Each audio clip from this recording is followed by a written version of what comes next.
hoverboards, lava sacrifices, avatars from 2003 still paying rent.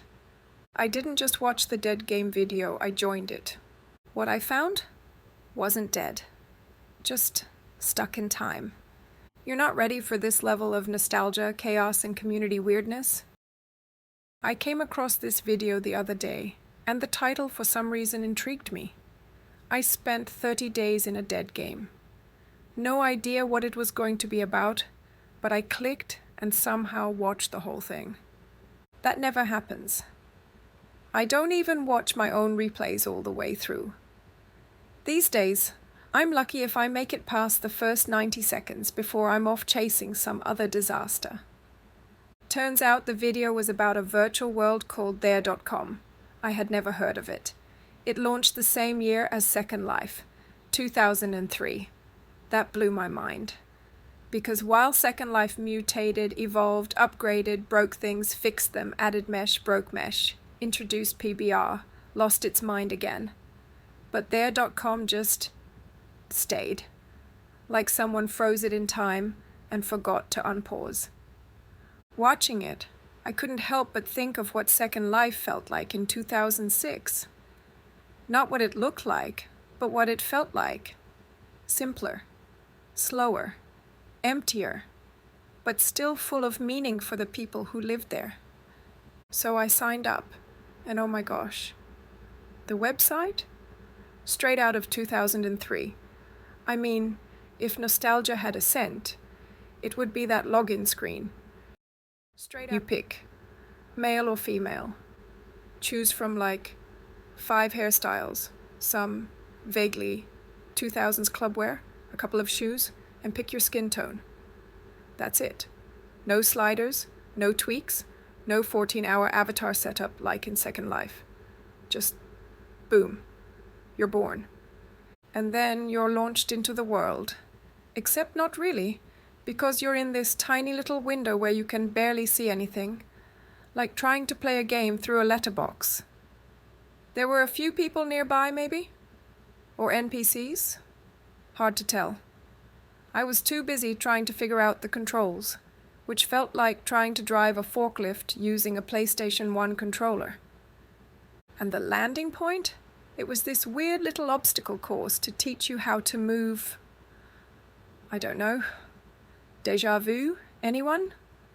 It instantly reminded me of those old Second Life orientation islands where half of us got stuck trying to sit on a box while the other half rage quit and uninstalled. Then I was like, okay, this is ridiculous. I can't play in a window the size of a postage stamp. It was like having my iPhone screen blown up to real size but slapped dead center on my 32-inch monitor. So like any normal person, I go to maximize the window. Nothing happens. I click again. Still nothing. And then it explodes across both my screens like it's gone full cinematic. Discord, Steam, Notion, my last 3 regrets. Everything got shoved to my secondary screen in some blurry, chaotic avalanche. Now I'm sitting there trying to minimize things, resize, regain control of my PC life. And all I wanted was to visit a couple of places and see if this world still had a pulse. But even that was confusing. I wasn't sure if I was on a trial or a full membership. There was no clear info, no welcome email, no price list anywhere in sight. Just some vibes. Weird early 2000s, no user manual vibes. At that point, I figured it was time to take a step back and figure out what the hell this place even was. Because up to now, I'd been flailing around in what felt like the ghost of a game with no idea why it existed or who was paying to keep the lights on. So here's the short version of the long, strange life of there.com. It launched in 2003, the same year as Second Life, which still blows my mind. It was created by a company called Machina Technologies. Yes, it sounds like a fake brand from a sci-fi movie, but they are real. It was one of the first 3D social virtual worlds targeted at casual users. Think less, build a business empire, and more, ride hoverboards with friends, and do trivia nights.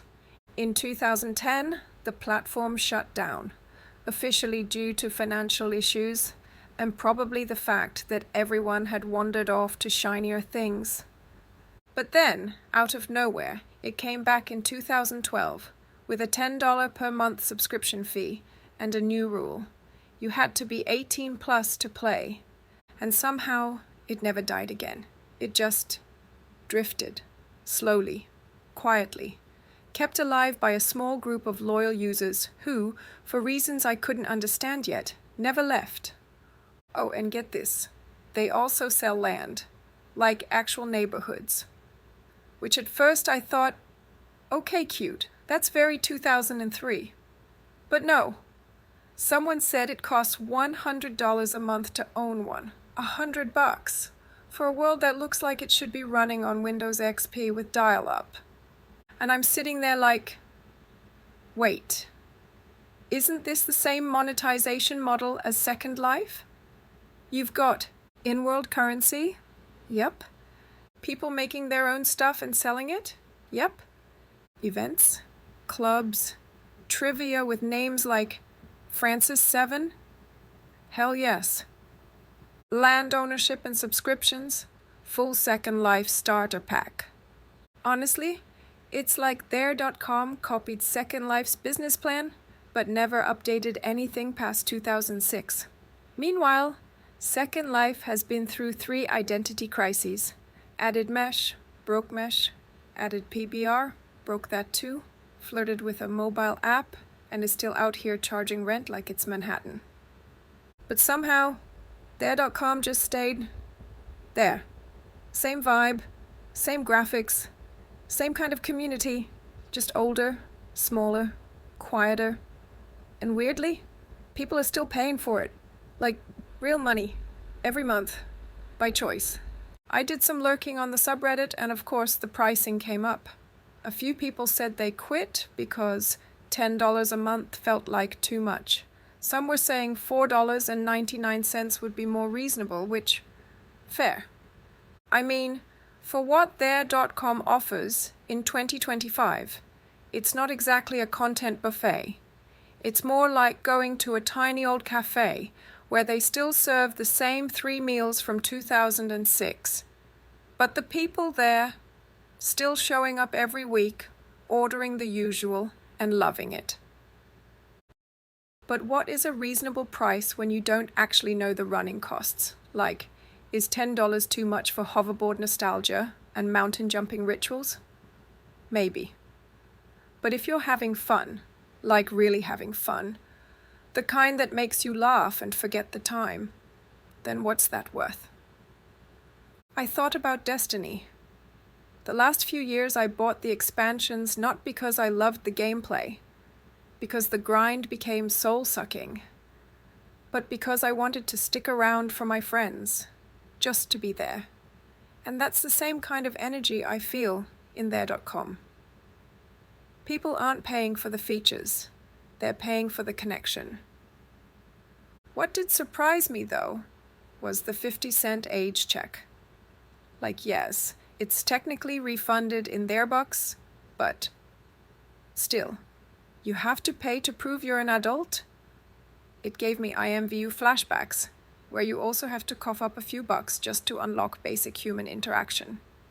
It's kind of the same thing we're seeing now on X and Instagram, where you pay just to get the little blue tick and say, hey, I'm real. It's weirdly poetic. In some digital spaces, you're not verified by your voice or your presence, but by your payment method. PayPal says, I'm 18, therefore I am. Wild. After watching the first video, I joined the there.com subreddit just to see if anything was still happening, and it actually was. That video brought attention back to the game. People are going in again, logging back in after years. Some joining for the first time. And then I came across this second video, Mass Avie Sacrifice, and it completely caught me off guard. Basically, a bunch of them got together to do this ritual where they all jump off a mountain together. Not because there was an update, not because anything was changing, just because it's tradition. They usually do it before major updates as a kind of sacrifice to the virtual gods. But this time, there was no update. They just did it anyway. It's dumb, it's hilarious, it's absolutely brilliant. And what hit me is that they're having fun. The kind of fun we used to have in Second Life around 2008. Back when we thought we looked amazing in our glitchy system skins and alpha hair with the shiny baked into it. When we didn't care what head we had, or if our neck blended, or if we were wearing the latest bomb-ready body. We got excited about flexi hair. We fought over glow settings. We went clubbing with particle wings and glittery boots that would blind half the sim. That's what these there.com people reminded me of. They don't care how they look. They're not obsessing over brands or chasing perfection. They're just there for the sheer joy of doing something stupid with friends. For the banter, for the shared weirdness. And honestly, seeing people still arguing over the price while others are straight up excited to join despite it, that's kind of amazing. You can't fake that kind of community energy. It's like watching the heart of a dead world still beat, just quietly, off to the side, while everyone else forgot it existed. In the end, it wasn't the graphics or the gameplay or even the price that stuck with me. It was the energy. The weird, warm, chaotic energy of a world that just refuses to die. There.com isn't built on collecting or chasing clout. It's built on showing up, on saying hi to the same names week after week, on falling off virtual cliffs together just for the hell of it. It has all the ingredients of a big virtual world, avatars, land, events, but none of the pressure. No marketplace frenzy, no shopping events every 5 minutes, just people doing something silly, because it still makes them feel something. I don't know how long there.com will last. Maybe not forever. But for now, it's still here. Or there. Still a space to be yourself, even if that self is wearing flared jeans and riding a hover dog into lava. And honestly, maybe that's enough. That's it for today's rant. With love, obviously.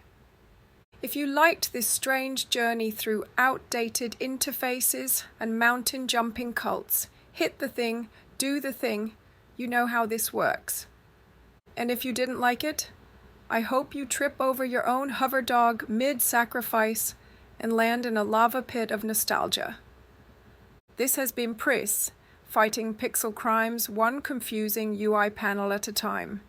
Stay sassy, stay gravity resistant, and for the love of legacy code, let's keep our virtual worlds alive, even if they forgot to update since 2003.